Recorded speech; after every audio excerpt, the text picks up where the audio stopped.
बदलते आसमान के नीचे सुबह सुबह काले बादल आसमान में घिर आए थे। हवा की सरसराहट ने पेड़ों को झुका दिया था। हरिहर, पिता, गंभीर स्वर में, लगता है भगवान को हमारी हालत पर तरस आ गया। ये बादल यूं ही नहीं आए हैं। इस बार फसल होगी बेटा, इस बार भूखा नहीं। लाजो, पत्नी, भावुक स्वर में, सुनो जी, मैं अभी बीज निकाल कर रख देती हूँ। अगर बारिश सच में हुई तो आज ही खेत में बुआई कर देंगे। गुड्डू, बेटा, 10 साल, उत्साहित। बापू, क्या मैं भी आज आपके साथ खेत चलूं?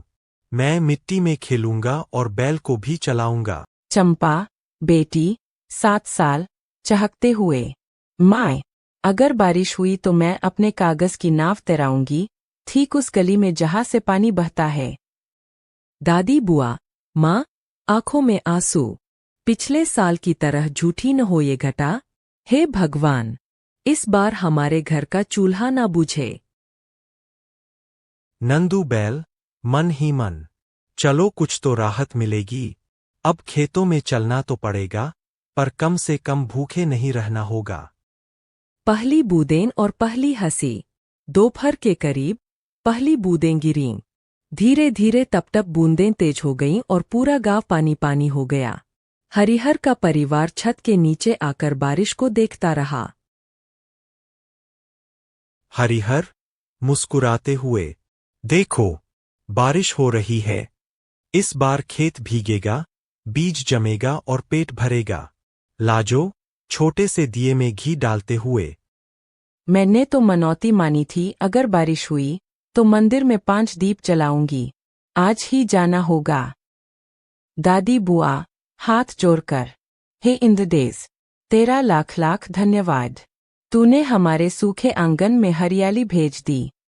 नंदू बैल, थोड़ा चिंतित, अब आराम का वक्त गया, पर मालिक खुश है तो मैं भी खुश।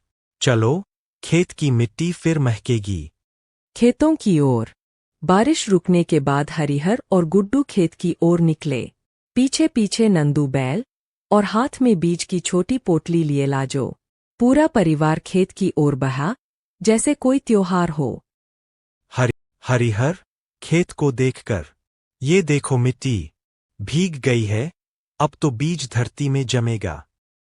लाजो, हल्की मुस्कान के साथ, धरती भी तो माँ होती है, उसे भी तो ममता दिखानी आती है, बस थोड़ा इंतजार करती है। गुड्डू, उत्साहित होकर, मैं नंदू को चलाऊंगा बापू। देखो न, वो मेरा कहना मानता है। दादी बुआ मिट्टी से बैठकर गुनगुनाती हुई, हरियर गुड़िया को भी खेत में खिलाऊंगी। हरियर सपनों का चमन की रसोई है। ये गीत आज फिर से दादी बुआ पीछे बैठकर गुनगुनाती हुई, हरियर खेत, हरियर मन, हरियर सपनों का चमन।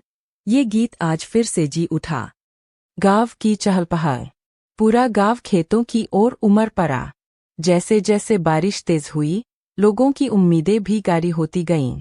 हर तरफ हल्की ध्वनि, बैलों की गूंज और बच्चों की किलकारियां गूंजने लगीं। गांव का पटेल घोषणा करते हुए, इस बार हम सब मिलकर बुआई करेंगे, जो पास रह गया हो उसे भी मदद देंगे।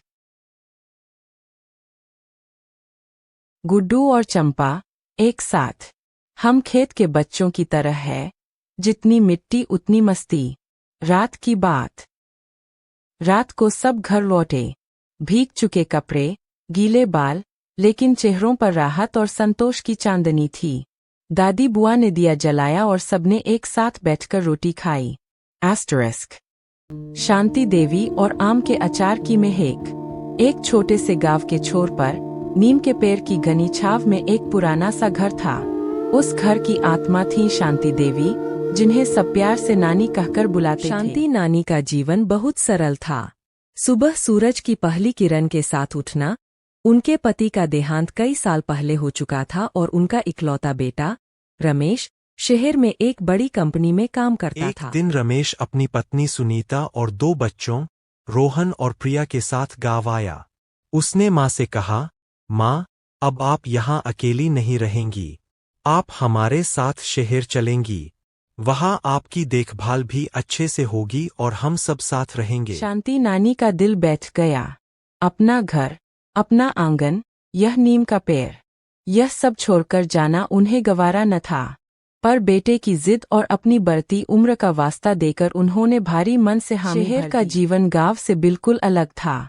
यहाँ न तो आंगन था, न नीम का पेड़, बस एक छोटी सी बालकनी थी, जहाँ से दूर तक दूसरी इमारतें ही नजर आती थीं। शुरू में शांति नानी को बहुत अकेलापन महसूस हुआ।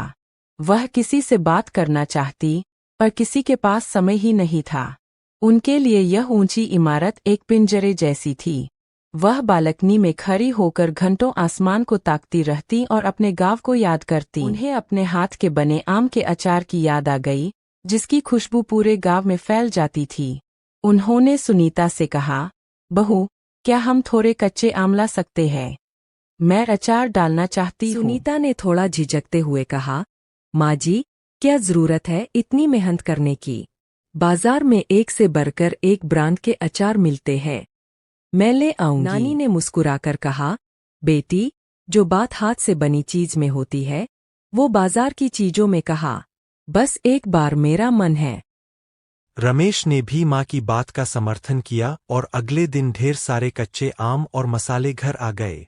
उस दिन शांति नानी के चेहरे पर वही पुरानी रौनक लौट आई। रोहन और प्रिया स्कूल से आते ही सीधे बालकनी की ओर भागते और नानी से अचार के बारे में पूछते। नानी उन्हें अचार बनाने की विधि बताती और साथ में अपने बचपन के किस्से भी सुनाती, कैसे वे अपनी माँ के साथ मिलकर पूरे गांव के लिए अचार बनाती थी। सुनीता भी अपने काम से समय निकालकर नानी के पास बैठ जाती और उनसे अचार बनाने के गुर सीखती। नानी ने एक छोटी सी बरनी में अचार निकालकर खाने की मेज पर रखा। उस रात जब सब साथ में खाना खाने बैठे, तो माहौल कुछ और ही था। उसे अपना बचपन याद आ गया, जब वह माँ के हाथ का बना यही अचार रोटी के साथ खाता था। माँ, उसने भावुक होकर कहा, यह सिर्फ अचार नहीं है, यह मेरा बचपन है। मुझे माफ कर दो, मैं समझ ही नहीं पाया था कि आपको किस चीज की जरूरत है। रोहन और प्रिया तो अचार पर ऐसे टूटे मानो उन्हें कोई खजाना मिल गया हो। नानी, ये तो बाजार वाले अचार से 1000 गुना अच्छा है। आप हर साल बनाना। उस दिन के बाद सब कुछ बदल गया।